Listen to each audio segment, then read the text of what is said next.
வணக்கம். சுபாஷினிஸ் ஜாஸ் கிச்சனுக்கு உங்களை வரவேற்கிறேன். இன்றைக்கி நான் உங்களுக்கு ரொம்ப சிம்பிளான ஒரு ரெசிபி சொல்லி கொடுக்க போகிறேன். அது இது பிகினர்ஸ்க்கு ரொம்ப ஈஸி டொமேட்டோ சட்னி. இது இட்லி தோசைக்கு ரொம்ப நல்லாயிருக்கும். எப்படி பண்ணுறதுன்னு பார்க்கலாம். ரொம்ப ஈஸி. இது நான் பெங்களூர் தக்காளியில் செஞ்சால் தான் நல்லாயிருக்கும். ஏன்னா நாட்டு தக்காளினா கொஞ்சம் புளிப்பாக இருக்கும். நான் 5 மீடியம் சைஸ் பெங்களூர் தக்காளி எடுத்து நல்லா பேஸ்ட்டாக அரைச்சி வச்சுருக்கேன்.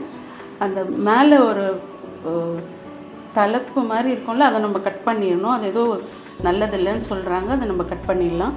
இது கூட நான் உங்கள் காரத்துக்கு தேவையான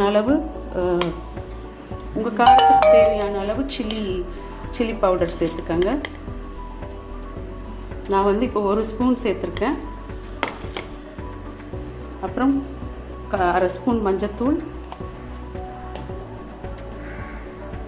தேவையான அளவு உப்பு பார்த்து சேர்த்துங்க. அப்புறம் கூட சேர்த்துக்கலாம். அப்புறம் இதுக்கு ஃபுல் நல்லெண்ணெய் தான் நம்ம யூஸ் பண்ணணும். நான் ஒரு 5லேருந்து நம்ம 6 ஸ்பூன் கூட ஊற்றிக்கலாம்.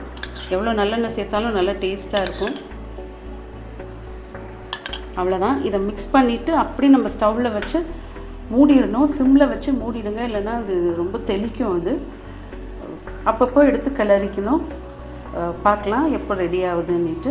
இதை நான் ஸ்டவ்வில் வச்சிடுறேன். ஸ்டவ் ஆன் பண்ணிடலாம்.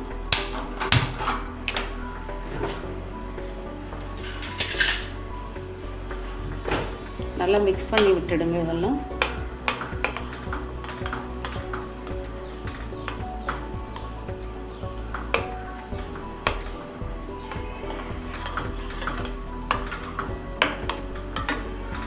அவ்வளோதான். க்ளோஸ் பண்ணிவிடுங்க.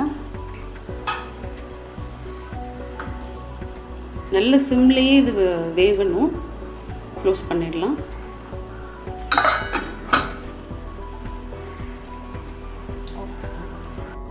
இப்போ வச்சு 10 மினிட்ஸ் ஆயிருக்கு. நான் நடுப்புற நான் கிளறி விட்டுட்டு தான் இருந்தேன், ஏன்னா அடி பிடிச்சிரும்ன்ட்டு. இப்போ 10 மினிட்ஸ் கழித்து நம்ம இப்போ திறந்து பார்க்கலாம்.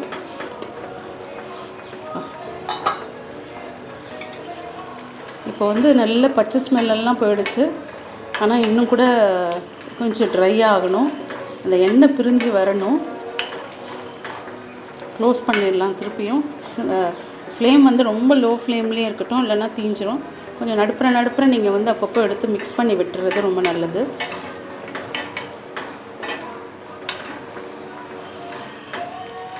இன்னும் ஒரு 5 மினிட்ஸில் ரெடி ஆகிடும்.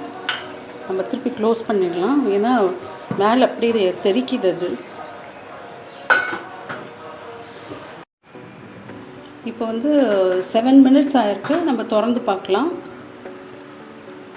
பாருங்கள், நல்லா எண்ணெய் பிரிஞ்சு வர ஆரம்பிச்சிருச்சு.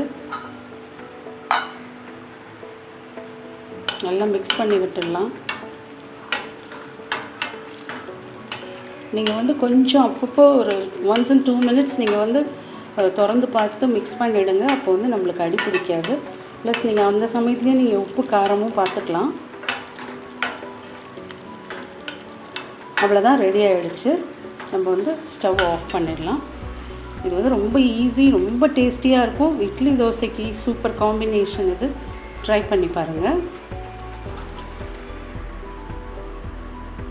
பாருங்கள், சூப்பர் டேஸ்டியான தக்காளி தொக்கோ இல்லை தக்காளி சட்னி எப்படி வேணால் எடுத்துக்கலாம். ரெடி ஆகிடுச்சு. நீங்களும் ட்ரை பண்ணி பாருங்கள். தேங்க்யூ.